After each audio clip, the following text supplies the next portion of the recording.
In this video, we're going to be talking about how to fix Roblox cannot create game in 2026. So there are a lot of different reasons why you could be facing this problem. So I'm going to be mentioning 10 of those in today's video.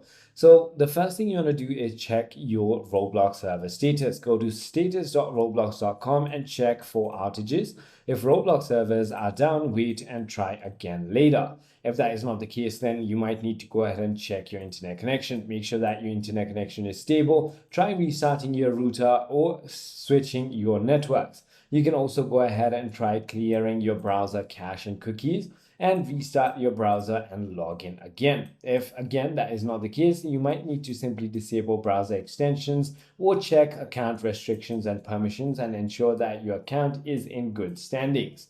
If that is not the case, simply go ahead and verify your email, because unverified mail also can limit what you can do. If that is not the case, you want to update your browser, try a different browser, disable VPN, or if not, contact Roblox support.